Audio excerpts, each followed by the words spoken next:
I don't think we're quite ready. It won't be very long now. The figures at the last election were Mr. Wilson had 42,000. The Conservative had 22,000. Communist had 899. I'm told that the voting is about as heavy as last time. Mr. Wilson is going around today telling everyone to go out and vote. And last night at his great meeting at Liverpool, he made a special effort for people not to be overconfident. So it'll be interesting to see if at one of the most densely populated constituencies in the country, people did go out and vote today for him. They seem to have gone out at perhaps over 80%. The electorate voted. Looks as though we're having the result now. There's Mr. Wilson. Mrs. Wilson is obscuring now. The Conservative candidate is the Dr. Hobday, is the man with the large rosette, or a large man with a cigar in his mouth. Mr. Prime Minister, Mr. Chairman of Huyton Council, Dr. Hobday, Mr. Such, ladies and gentlemen, those of you who were here 17 months ago will recall that I declared this result, or rather the result at that time, twice. Once here in the hall, where the count has been carried out, and I then went outside and declared it at the front of the building, where the people, the electors of Huyton, who've taken the trouble to come out, are waiting to see the candidates they've supported.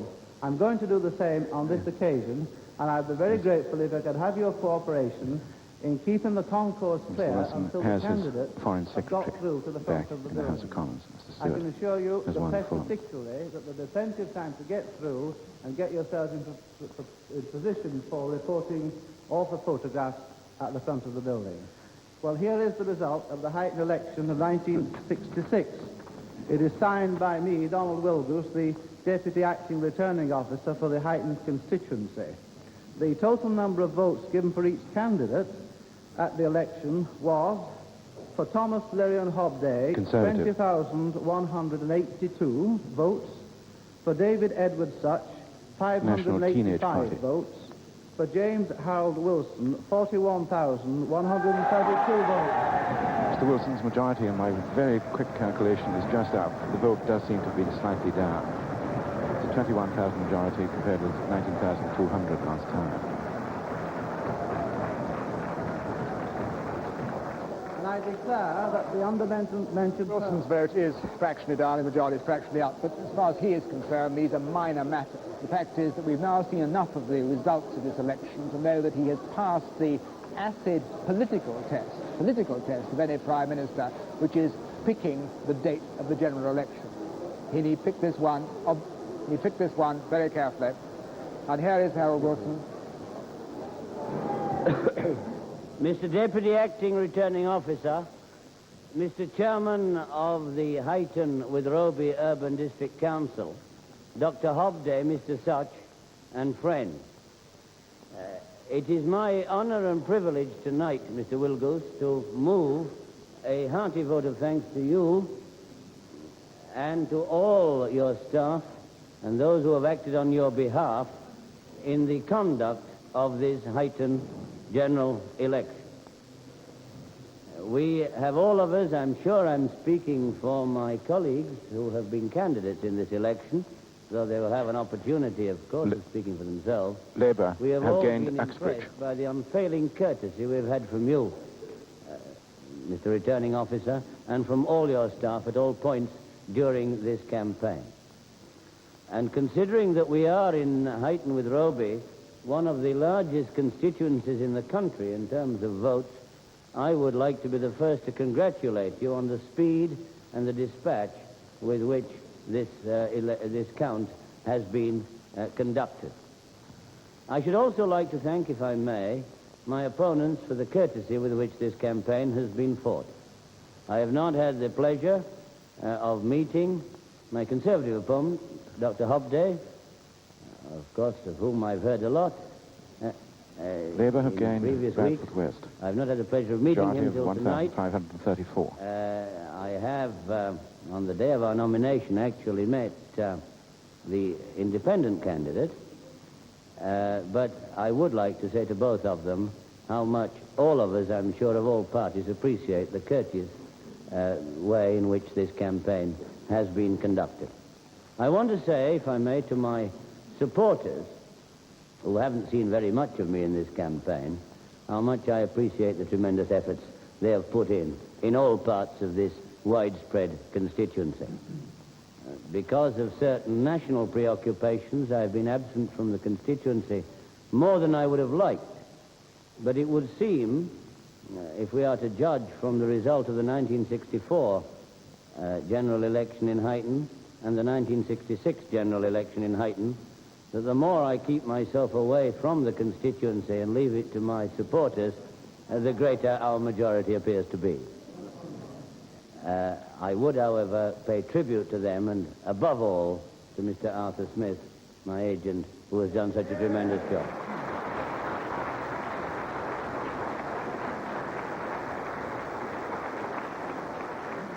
I will not at this moment, because there may be other opportunities, comment on the national issues which have entered into this campaign here in Huyton, except just to say this, that I welcome and humbly appreciate the great vote of confidence which the Huyton electors have reposed in me as their Member of Parliament, and also, as I believe, the vote of confidence they have given to the government of which I have the honour to be a member.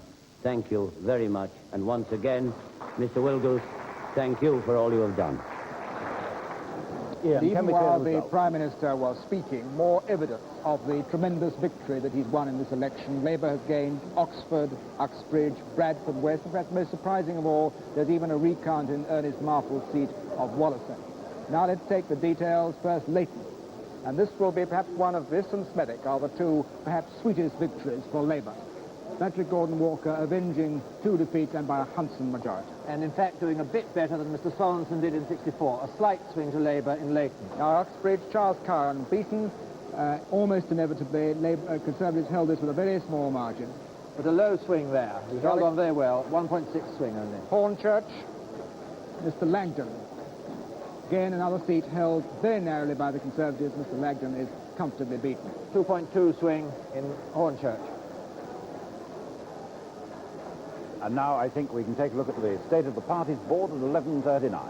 Well, with 130 results in now, you'll see the position. Labour was 90, Conservatives 38. Labour has made 11 gains, Conservatives 11 losses. Everything has gone with the tide, nothing against the tide so far. The position now is absolutely certain, of course, a massive Labour lead. They'll need to have 260 tonight, but they're well on their way to that, and much more than that.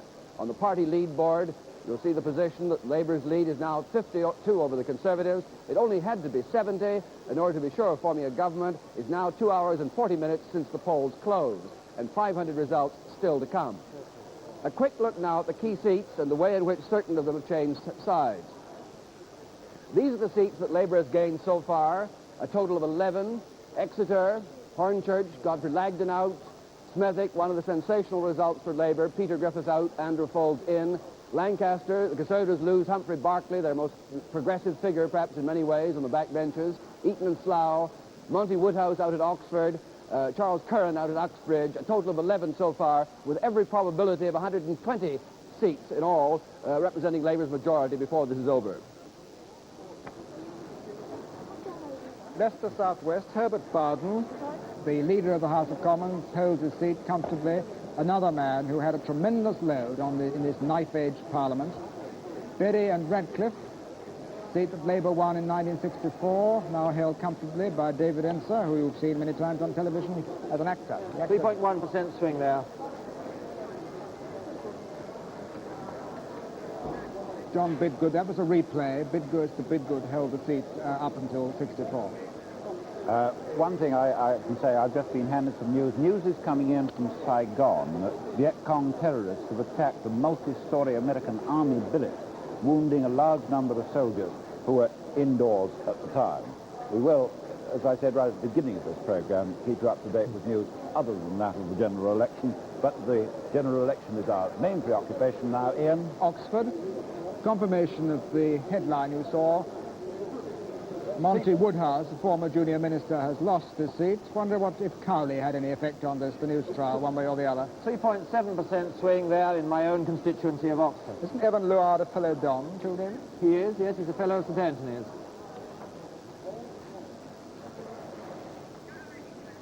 And now we're going straight down to Leighton. Just about. Just standing by.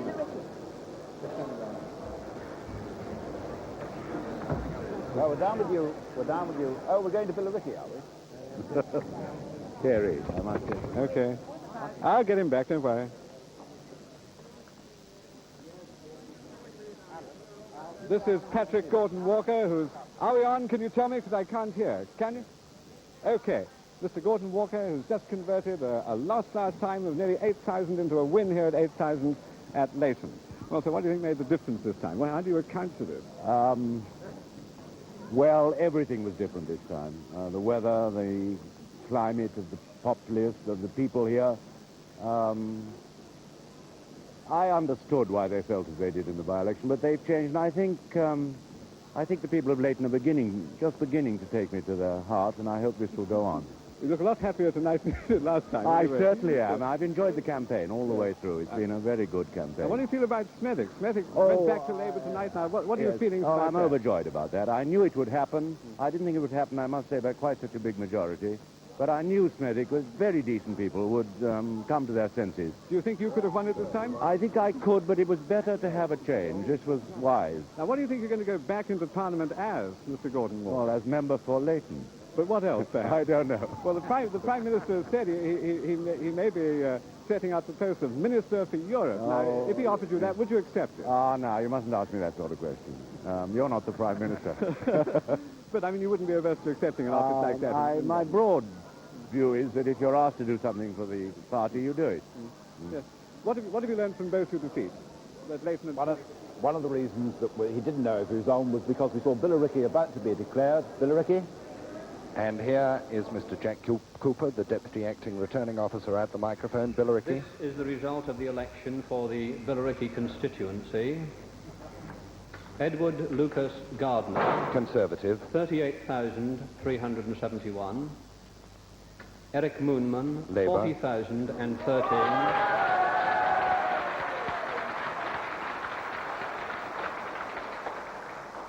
Lionel Rufus Wernick, 7,587. And I declare Eric Moonman elected Member of Parliament for this constituency. So Labour gains Billericay with a majority of 1,642, and you can hear for yourself the reaction to the result in the counting station. And while we were getting that news and even more startling results, Henry Brooke has been beaten at Hampstead. Labour has gained Hampstead. Remember that in 64 his majority was slashed from 10,000 to 1,000. And now the details of Billericay. The result we've just heard on the outside broadcast. Edward Gardner has held his seat since 59. Prominent backbencher, but he's now lost it in the biggest constituency in the country, over 100,000. Swing down to a mere 2%, but it wasn't enough, of course, to hold that seat. Stretford, Sir Samuel Story has lost Stretford for the Conservatives. He was the Chairman of Ways and Means and Deputy Speaker. 5% swing there. A new Deputy Speaker will have to be found in the next House. Well, they don't have to worry about this free balance. They'll have to provide it from the Labour Party. And there is the confirmation that Henry Brooke has been beaten at Hampstead and that Mr. Ben Whittaker has got a majority of a little over 2,000. 2,253, if I read it right. 2,253, there was. Yes, this is one of the seats that we were all saying we watch for right at the beginning. 5% swing, I think, about. Slightly ironic. 4.3. Henry Brooke took a beating at the last election, undoubtedly because of a feeling about his record as Home Secretary. On the backbenches, he has tended to be show what his friends often argue with. He's really rather liberal. Now, West Bromwich. Interesting result. Maurice Foley was thought to be under some pressure because he is, in effect, the Minister in charge of immigration. In fact, his majority is comfortably up. 2.8% swing to Labour there. Kingston on Hull North. This is the one that started all the trouble, if you remember rightly. and the Labour majority is up even more. Now, this is interesting because everybody thought that the voting would go very badly because of the cup final there. The turnout actually is up 1.8% on the last general election, and there's a swing of 7.8% compared to 1964 in Hull North. That headline just told us that Labour again, Plymouth Sutton, if I remember correctly, That's quite right. a considerable majority. Was quite a big majority. Very big majority. Here are the full details. It means Ian Fraser has lost Plymouth Sutton to Dr. David Owen. That means that Plymouth Devonport and Joan Vickers must be very much on the borderline of... Interesting one there, David. That was one where the Liberals withdrew after standing in 64, and if that hadn't But there's no indication that the Liberal vote has been going particularly either way. The recount at Hornsey, as you just saw, this was Lady Gammon's seat. She's not standing again then. This now is normally a rather safe Conservative seat. Now let's take a look at the state of parties. Labour now has 111 of the 260 it needs. To be sure, 112 it has. To be sure of forming a government, they need 260. 15 Labour gains. Everything's moving in one direction. There is hardly even a swing anywhere to the Conservatives, much less a gain for the Conservatives, and their position is quite clearly hopeless. Liberals have Jeremy Thorpe's seat, and the Speaker is the one listed as others at the bottom of the line. On the state of the parties, on the party lead board, it's important, on the party lead board, you'll notice that the Labour position now is 69, one short of what they had to earn tonight in order to be sure of forming another government. There's no question whatever that Labour now is in, home and dry, with a majority well over 100, probably hovering in the 120s area. And yet there are 469 seats still to come. Well, quite a lead. Labour lead over Conservatives, 69 now, yeah. Right, results. Dorset South, held yes. for the Conservatives by Evelyn King, a former Labour minister, with a slightly increased majority. Swing to the Conservatives there. And now can we leave that and go north to one of the two seats we are watching up there, and I think this is the declaration of Preston South, in fact. But we're going over to Preston and Harold Williamson. And the first of the two highly marginal seats in Preston. Ladies and gentlemen, Preston the South. Mayor will now declare the result of Preston South. The votes cast at this election are as follows. Alan Green, Conservative. 17,931. Peter Mann, 20,000.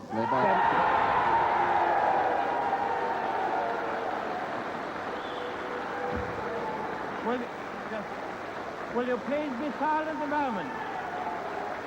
And so Labour have held Preston. 20,720, and Peter Mann is duly elected as a member for the Preston South constituency. And so Labour has held Preston South.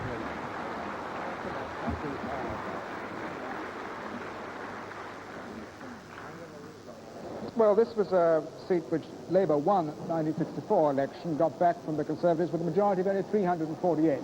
Let's take the full figures. I think we can now have them.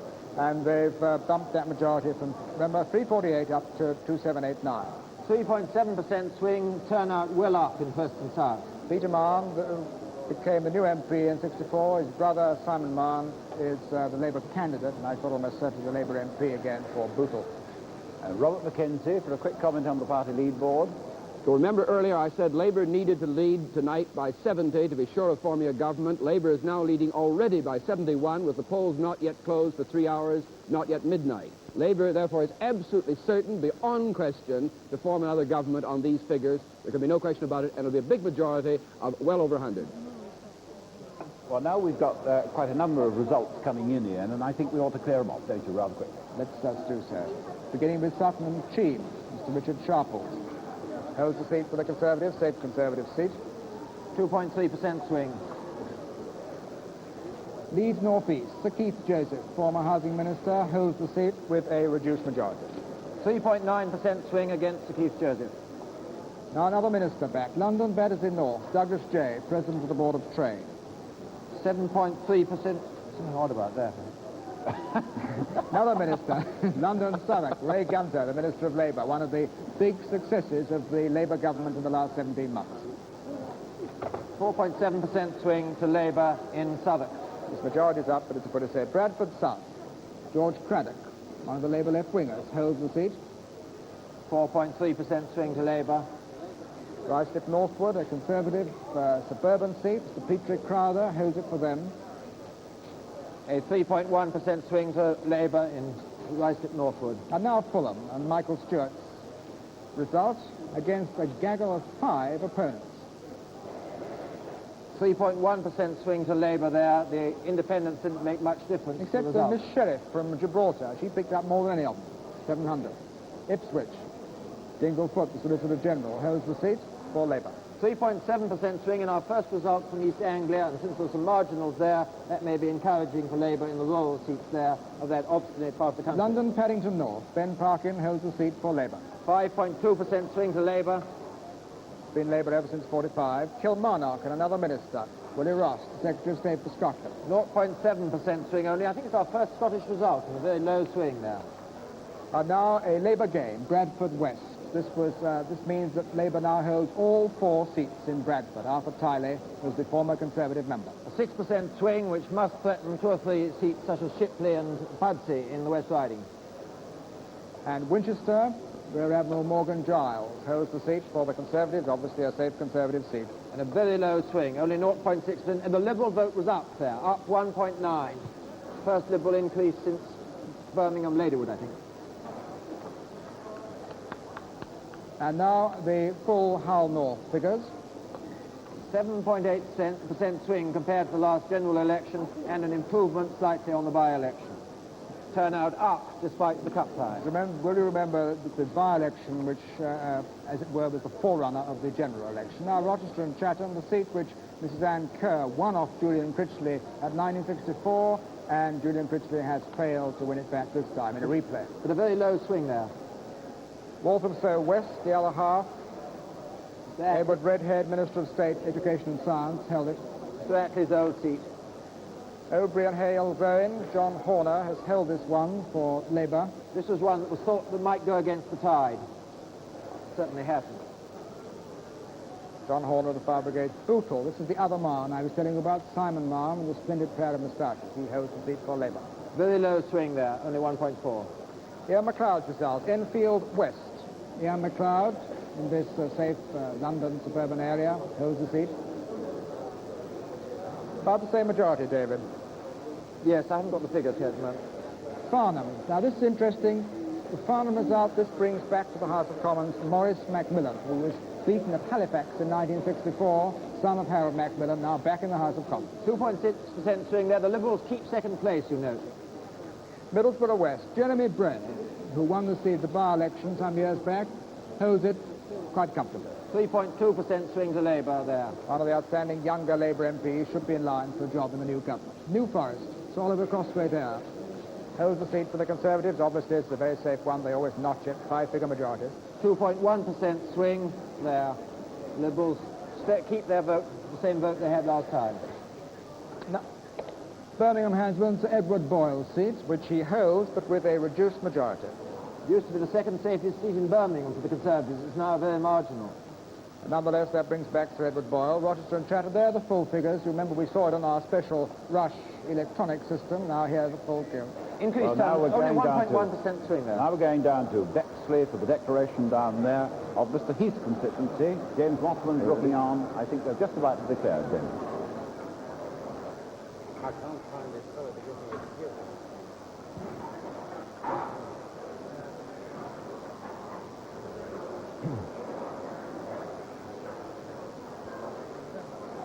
Tremendous excitement here at Bexley at the moment to see if Mr. Heath's result will in any way contradict the national trend against the Conservative Party. The announcement will soon be made out half an hour later than they thought with the result of the count. But tension has been undoubtedly rising. Mr. Heath's been spending the last hour watching the results with a rather long face on the BBC monitor upstairs. We came down just now to help in looking at some spoiled ballot papers. He's still managing a smile from time to time, but the seriousness of his party's position is now very obvious to him. He's still making no comment on it, but we hope to get him to do so later. And just any moment now, I think the returning officer, the Mayor, Alderman Margaret Barron, will come forward with the result of what is likely, in view of the national trend, to be a very close-run race indeed here at Bexley. Ladies and gentlemen, the returning officer, the Mayor of Bexley, will now declare the result, and we should be grateful if you'll kindly let the full result to be declared before there's any sort of demonstration.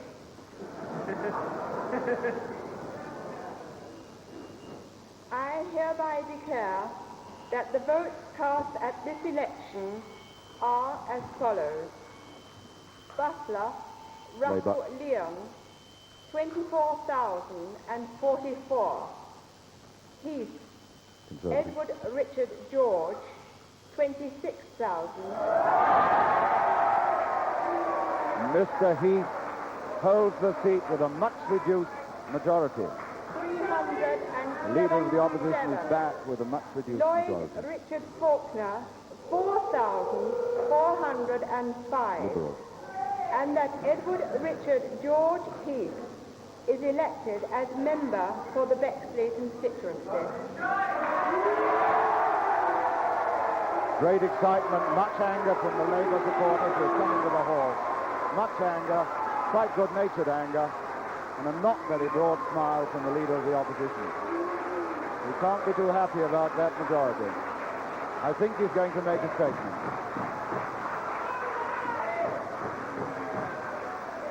Madam Mayor, I would like to thank you, the town clerk, and all those who have assisted in this election. I would like to thank those who have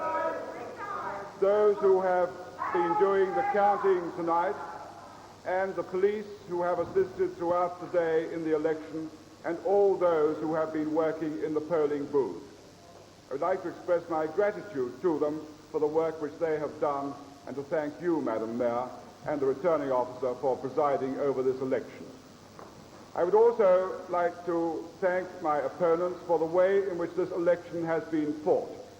The fact that the nearly 86% of the electorate went to the poll is again a testament to the intense interest which Bexley pays to political matters and to this general election campaign. That, I believe, is a matter not only of great credit to this borough, but also of pride for all of us. And I think that we would all appreciate the way in which this election has been fought, because once again Bexley has shown that it can concentrate on policies and leave aside questions of personality. Therefore, I would finally like to thank all my supporters for the work which they have done in this election. It is well known that with other national responsibilities, they perhaps have had to bear an additional burden, and I would like to thank them most sincerely and heartily for the work which they have done. We have fought this election, I think all candidates, on national policies. The electorate has made its decision, and I would like to thank them for it.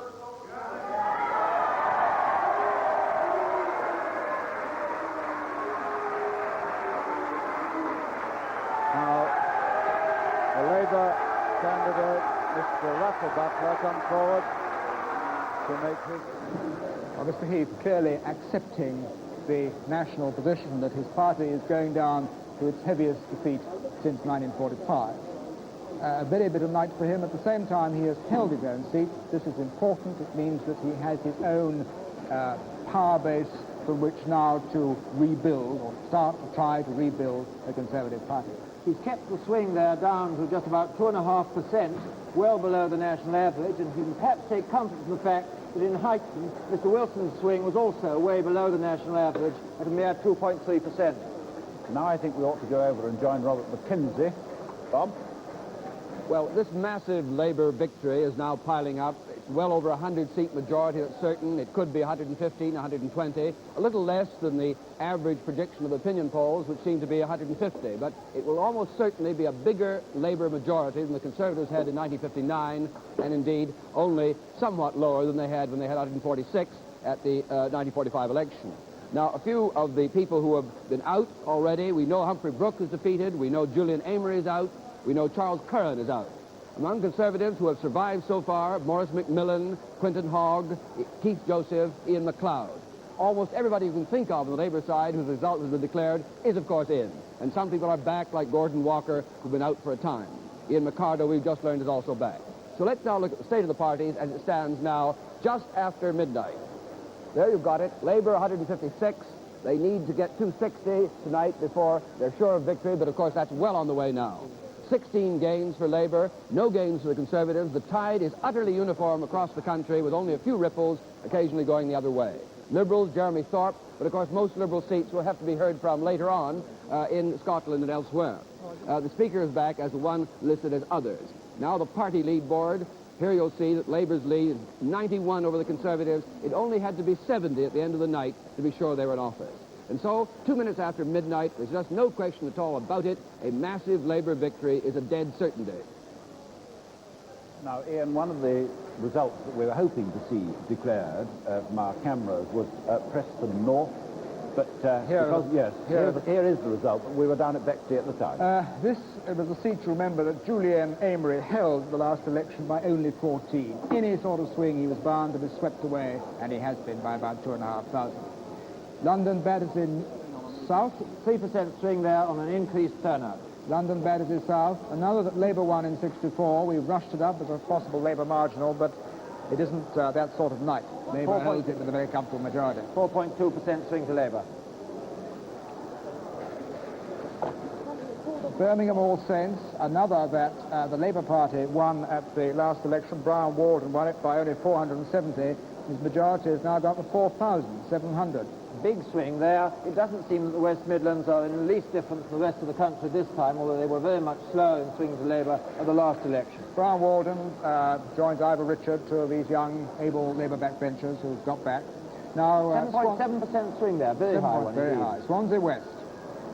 Another that the Labour won off the Conservatives last time. It's a replay. Hugh Rees held the seat before for the Conservatives, but he's been heavily beaten this time. But the Liberals, who stood in 64, have withdrawn. 3.5% swing there in our first Welsh result, I think. Ilford South. This is another Labour game, but it was always liable to go on a swing around the 2%. Albert Cooper has lost the seat now for the Conservatives. This is one of those suburban seats that made the Labour victory in 1945, went Conservative in 1950 and has stayed solidly there. There's confirmation that Quintin Hogg's back, London St Marylebone. And he kept the swing down to 0.5%. And he fought a particularly vivid and colourful campaign these last 3 weeks.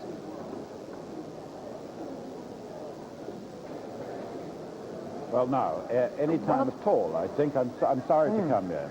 So take one more result, but don't take it too long.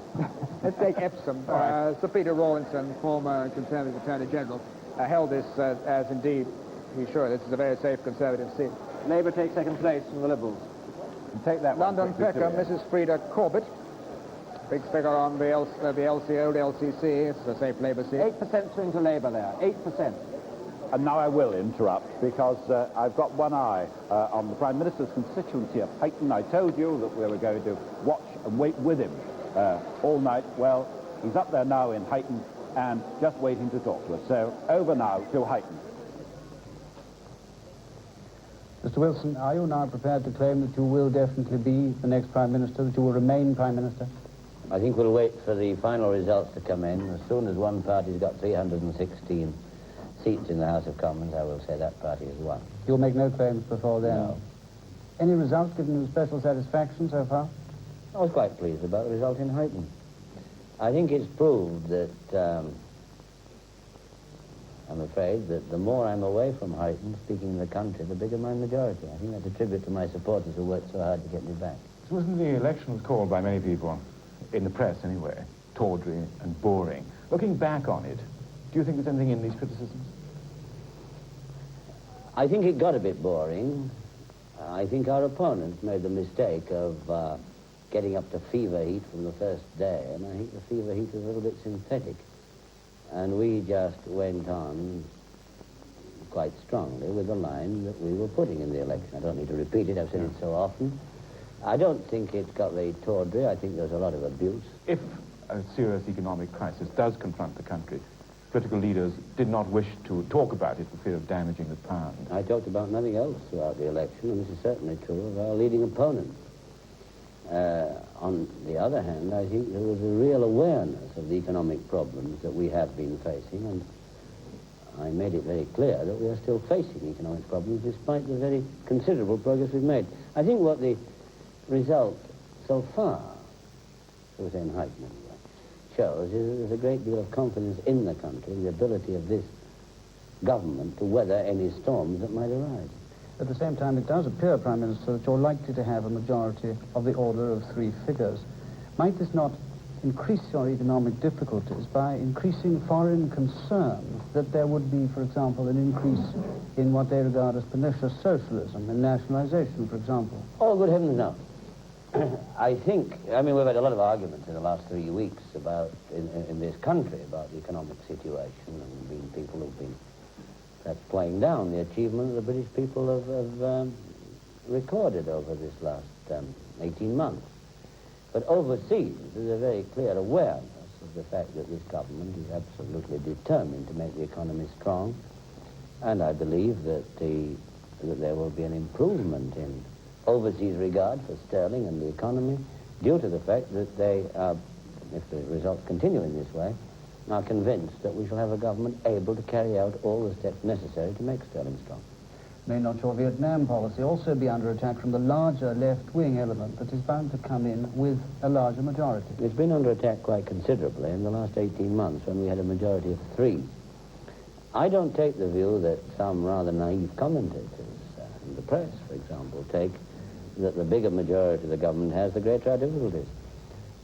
No government has ever survived before with a majority of 3. I think if we can handle a majority of 3, we can handle a larger majority. That's what we've got. So, Wilson, if the tendencies of the early evening now go on through the night, do you think that this marks a major change in British society, your triumph? I think it marks the results we've had so far, a feeling in the country that they want a government that governs, that takes decisions, even decisions they don't like. Heaven knows some of the decisions we've taken were things they didn't like, but I think they respect us all the more for that. I think they feel we're a pragmatic government. We've got our principles, both in terms of economic affairs and in terms of our conception of social justice, to say nothing of our approach to world affairs. And I think the country, on the whole, has shown that it supports us in our attack on these problems. It's been argued that one of the great successes of your government in the past 18 months has been to win this battle for the middle ground for the uncommitted voter in the centre. But is this damaging to a socialist party to have won these supporters? Not at all. Though, of course, you know, most of the comments on what we've done are comments by people who haven't got very much work to do except to write an article once a week in the weekend press. And they are able, therefore, to rationalize and to get all kinds of sophisticated explanations of things that we are doing day by day, hour by hour, and minute by minute. We're faced with these problems. We have to take decisions, the decisions we think are right. And then these very clever people, much cleverer than we are, write these articles to try and rationalize what was in our minds. They're almost always wrong. It's true, though, that you have won the middle ground, or it looks as if you have. Because the middle ground, I think, agrees with a pragmatic solution and likes to see a government governed. For simple people like ourselves, Prime Minister, can you lay down some of the legislative lines that your government will now be taking? When will you start deciding this kind of thing? Well, I think all of us need a little rest. I think we need to catch up some sleep, and that applies not only to politicians who've been in the election, but even more to the press and to television commentators who've worked such long hours explaining what we're doing to the people. Yeah. I'm sure you'll be ready for some sleep, too. When we've all had a little sleep, we might get down to these problems. Parliament resumes in the middle of April, and by that time, of course, there will be a gracious speech from the throne setting out the bills that the government will introduce over the coming session. Some of those bills have, of course, already been introduced in the short session that was ended by the dissolution of Parliament. There will be other priorities, too, but this will be a matter for the Cabinet to decide. But certainly I would say that some of the things we've introduced, for example, the attack on the land problem, the housing problem, I think these bills will have higher priority. And can your Cabinet colleagues relax in the same way in the confidence that they won't be reshuffled for a little while? I hope they will all catch up with their sleep. They've worked very hard. The result so far in the election, if this is maintained, is a verdict of confidence, a vote of confidence for a team, not for any individual. And I hope they will be able to relax as much as I intend to. And when we've all had time to relax, that will be time to consider whether and what changes should be made. It's the job of a captain of a cricket team to decide who's going to field at square leg and who'll be at fine leg and who'll be at cover point. And I suppose I'll have to think about that. I haven't started thinking yet. So if you remember, Susan, about 18 months ago in the same room, it was a very tense and exciting night for everyone, particularly for yourself. And having been Prime Minister now for 18 months, how do you feel tonight compared with that night 18 months ago? Well, I was less certain then than some of those who were putting questions to me. I'm not referring so much to the television commentators as to the press, that we were home and dry with an adequate majority. I had many doubts about that, which I expressed. And of course it became clear the next day that it was a very fine balance, a very cliff-hanging majority we were going to get. I think if this country is to have the government that I'm sure it wants to have, of whatever party, a decisive government, be it Labour, Conservative, or any other party, then I think it is necessary for that party to have an adequate majority in Parliament so that it can carry through the legislation that it needs, and so that it can carry authority abroad when it's dealing on behalf of Britain. Now, if the present results continue, I think the government will have that degree of authority. What about your own personal feelings, which is the thing I was interested in? Oh, yes. Meaning what? Well, in the sense of, do you feel now that you're different as a human being? No, I never feel different as a human being. Why should I? Thank you. I'm relieved that I've won Huyton, and by adequate majority. I would have felt a little concerned if Huyton had gone to the teenage party candidate. Mr. Wilson, thank you very much. Thank you very much. Mr. Wilson, in fact, was speaking from Huyton. And there's the state of the parties that meets him now. I'm sure you'd like a quick comment on that before we turn to one or two results here, wouldn't you? There's just a flash just then that George Brown is back too, Mr. Wilson will be pleased to hear. There will be, of course, a good deal of speculation on the question that was being discussed with a cabinet reshuffle. There's one vacancy already caused by retirement from politics of Sir Frank Soskis for Lord Privy Seal.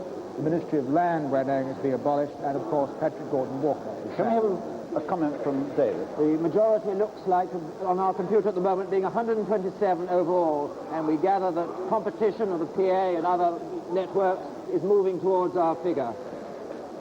The figure you reckon is 127. 127 is the current figure at 12:15 tonight. 127, that'd be a very comfortable majority indeed, but short of a landslide. Well, we all have an endless argument about what is awful thing about what is a landslide. I think you've got to accept there's a recount at Nottingham South. That was one that should have one expected to go, quite possibly. Recount at Nottingham South. I think we want to go direct now to Bexley, to Mr. Heath. Yes, to indicate a 2.5% swing to Labour, didn't it? Yes. Which is alone sufficient to get them back with a decent majority in the House of Commons. The swing here, I think, was less than the national swing as so far as I've heard it described. Mr. Heath, it does appear that you and your policies have been fairly decisively rejected at this election. Why do you think this has happened? Well, I think they're the right policies. I think that the Labour Party has been fighting the election on the past. We've been fighting it on the present and the future. And I believe the electorate will come to realise their policies are the right ones. I agree that there are new policies in many respects. It's the first time, I think, that an election has been fought in this country on reforming the trade unions, on bringing the welfare state up to date, and on the clear issue of going into Europe. But I believe they're the right policies for the future, and I'm quite certain the people of this country are coming to realise it. You're saying that the Conservative Party is losing this election because it is ahead of the Labour Party in its thinking and ahead of the British public? That may well be the case, but we are ahead of public opinion on this.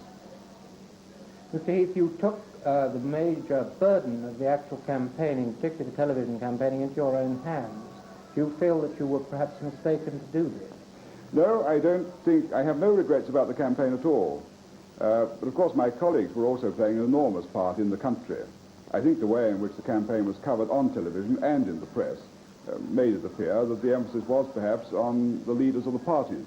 But this doesn't alter the fact that my colleagues were playing an enormous part both on television as well as meetings up and down the country. One got the impression sometimes that they weren't always giving you that wholehearted support that might have helped. I wouldn't agree at all on that. I wouldn't agree at all. Would you fight again, in this rather American presidential man-to-man, you versus Mr. Wilson style, or would you adopt a different type of campaign? I wouldn't, I think, change the campaign in any way at all. Of course, it was my first campaign as leader. I've only been leader of the party for 8 months. It was therefore essential that I should go to every part of the country and that I should speak in every area and in as many of our large cities as possible. This I did. I also spoke in a large number of smaller towns and villages on the way to the cities. And of course I dealt with the press conference every morning. This meant, of course, that in Bexley I couldn't carry out my usual complete canvass of every house in the constituency. I spoke at 6 meetings, but I couldn't do any canvassing. And so I'm delighted with the result here in Bexley. Would you say you've consolidated now your hold on the Conservative Party as its leader for the future? I believe without any doubt. You don't think the electoral system, you're the first democratically elected leader, would require that you put yourself up for re-election? Not at all, no. You will anticipate any shake-ups in the command now? As far as the shadow cabinet and the front bench spokesmen are concerned, well, some changes will be necessary anyhow, yes.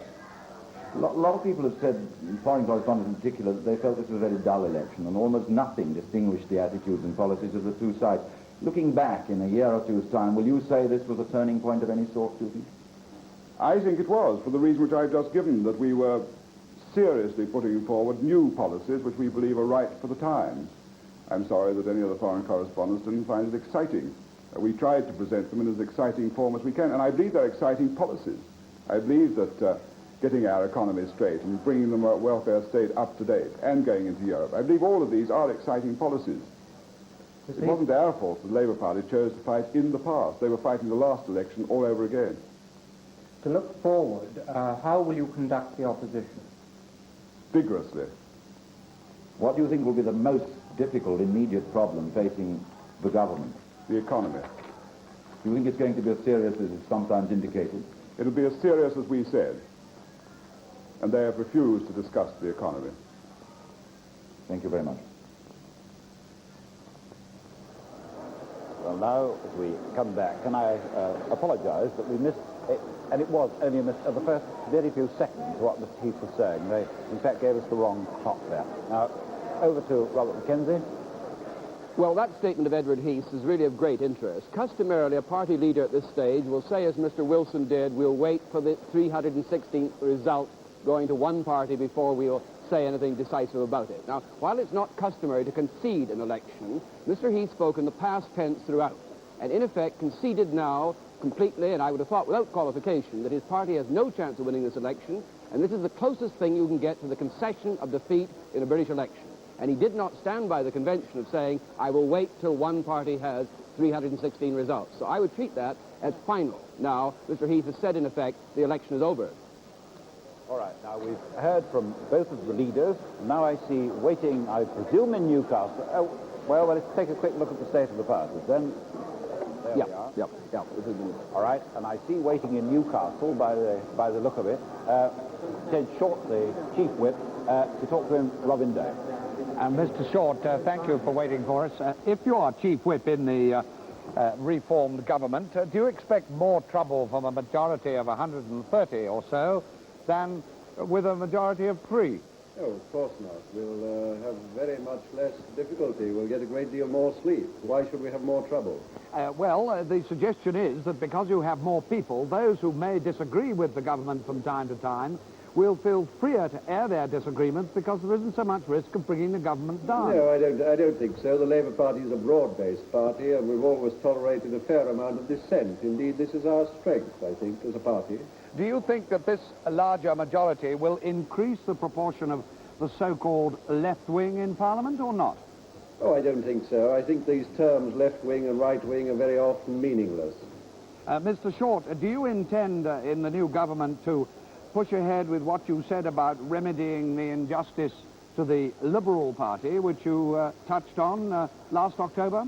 What I said last October was what we had in fact done the previous July. We referred this question to the Speaker's Conference and said we were quite willing to have it examined in depth. And that is, I understand, what the Speaker's Conference is doing now. What you said in the Times was the present system obviously does not give a fair deal to important minorities like the Liberal Party. Well, arithmetically, it doesn't, of course. And do you want to see something done about it? Well, what I said was that we as a government would refer this to the Speaker's Conference, and this is in fact what we did. Mr. Short, briefly, do you expect to see a cabinet reconstruction by Mr. Wilson? Well, this is a matter for the Prime Minister, of course, not for me. You'll probably be called upon to give some advice. Thank you very much indeed, Mr. Short. Well, there's some advice, and now I think what we ought to do is to start to clear some of our results which are now building up again, Ian. Beginning with Bibbington and another Labour gain, Geoffrey Howe has lost his seat, one of the founders of the Conservative Bow Group, one of their front bench spokesmen. 3.8% swing there. Another Labour gain, Middleton and Prestwich. Sir John Barlow, who's held this seat for some years, has lost it. 4% swing there, I think. Birmingham Sparkbrook, one of the seats which Labour won in 1964, Roy Hattersley, one of this group of young, lively Labour backbenchers, held it with a greatly increased majority on a replay with Leslie Seymour. Very big swing there, something 9% or something of that order.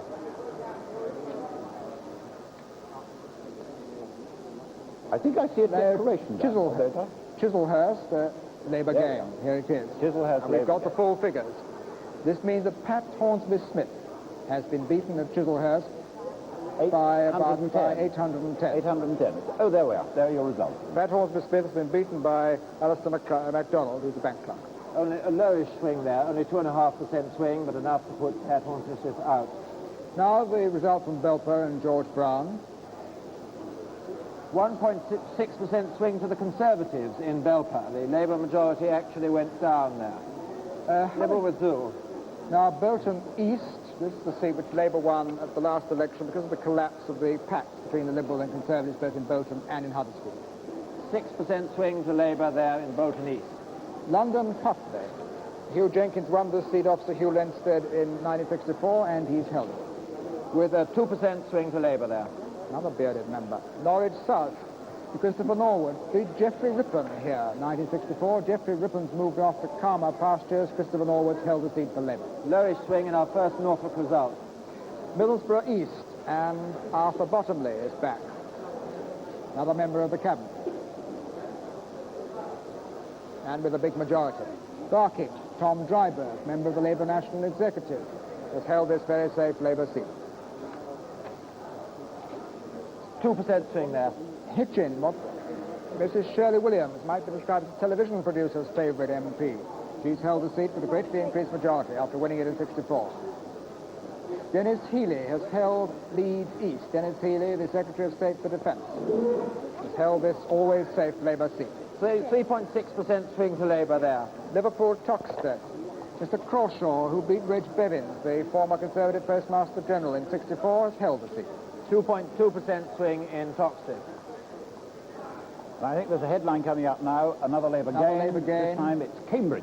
Cambridge. Well, this was always on the cards with this sort of swing. Blues go red. Not so spectacular. 991. Not so spectacularly as Oxford, where the majority, which had been the same last time as in Cambridge, went up by to 2,400. Cambridge only 991. The sitting Conservative member at Cambridge, Sir Hamilton Carr, in fact, had retired, so there was a new Conservative candidate. I think we can go back to the results that we've got now, yeah. Can we now take Epping? Another seat which Labour won in 64 through Stan Newens, and he has held it with an increased majority. 2.6% swing there to Labour. Dennis Howell, Birmingham Small Heath. Dennis Howell, the Minister of Sport, as we might, not his official title, that's what he is, has held the seat. Very big swing there, 8% to Labour. Liverpool Wavertree, a safe Conservative seat in this area, one of the very few. John Tilney has held it. Here are the full results from Cambridge. That's a low swing there. Mr. Davis has won this seat for Labour, gained this seat for Labour. I think we ought to say that's the 22nd Labour gain. That's the 22nd Labour gain, and another Harrow East. Harrow East. Commander Courtney. That's Commander Courtney, who, remember, had a lot of trouble with his local Conservative association, but they readopted him, but now he's lost the seat. Well, and he told me in the studio just down the road that he didn't think that would happen. Well, but it has. But it has, and by quite a substantial majority. Now, Haywood and Huyton. This is another seat which Labour picked up in 64, and they have held it in the presence of Joe Barnett, who is a Labour backbencher who's made a great mark in the 17 months he's been there, particularly in the debates on the finance bill. Big swing. Harrow East, the full results. Commander Courtney has been beaten by Mr. Roebuck, who's a journalist, who fought Tony Barber in the by-election in Orpingham and Sale. Chorley in Lancashire. Mr. Kenyon has held this seat for Labour. Only 1% swing there, though. Halifax. Shirley Summerskill, who won this seat off Maurice Macmillan in 64, has held it with a greatly increased majority. 4.5% swing there. Wellingborough. Labour won at the last election with a small majority. After the Conservatives won it before that with a small majority, now it looks a bit more comfortable. 2.3% swing. It moves from a majority of 46 up to 2,200. Now, Meriones, which Labour have held, Liberals had some hope of getting Labour out of this one, but the new Labour MP, William Edwards, Tom Jones, has stood down. A mirror image of last time's result, except the Conservative slumps and loses his deposit. He did lose it last time, but only just. Now he loses it badly. And a very quick state of the parties. There it is. Well, except we'll be sitting... State of the parties now, Labour with 190, needing just 260, and of course they're going to go far over that on the night, with 22 Labour gains, 22 Conservative losses, not a single Conservative gain running against the tide, pointing still to a very big majority between 100 and 130, probably around 125. If we look at the state of the parties now, the party lead board, just coming up to 12:30, Labour's lead over the Conservatives over 100 now, and they only needed to make it 70 on the night. 349 results still to come. And now, I believe, another headline, Southall, what's happened at Southall? Now, this is an interesting one. Southall. Labour, own seat, majority up. 25? 25,000. No. You don't believe it. No, it's not like Whoever wrote that. There's the full figure. The point about Southall is that there was a slight swing to the Conservatives, a very tiny swing to the Conservatives at the last election. The immigration issue cropped up here. Some suggestion that Labour might lose it, but they've held it very comfortably. The British National Party vote slumped there from the 8% they got last time on the immigration issue. I just heard that the Labour Party have won York with, I think, a narrow majority. Sparkbrook, here's the confirmation of the rush result we gave you of Sparkbrook. Roy Hattersley has held it off Mr. Seymour in a replay of the 64. Another very big swing in Birmingham.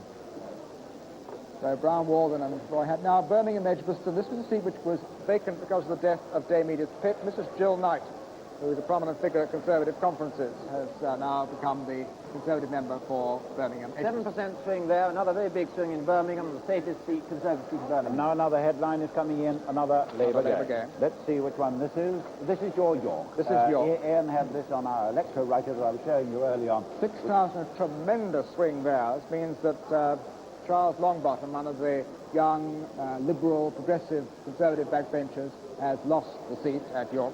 He held on unexpectedly last time. Now he's gone down to a 6% swing instead of making up losses. Missed ground last time. Almost certainly is one where he was heavily damaged because a Liberal stood in 64 and withdrew this time. This was a straight fight. They well have had something to do with it. And we have also heard, I forget whether we've seen it, we've seen so many, that Labour has gained Nottingham South. Here is the result. Narrow majority, but this means that William Clark, the Conservative MP, has been beaten. He's been a front bench spokesman on financial matters. Here's the Labour gain in Nottingham South. That's what I was talking about. We just had that one when you were with all your figures. Southgate, Anthony Berry has held the seat for the Conservatives. This is obviously a very safe Conservative seat.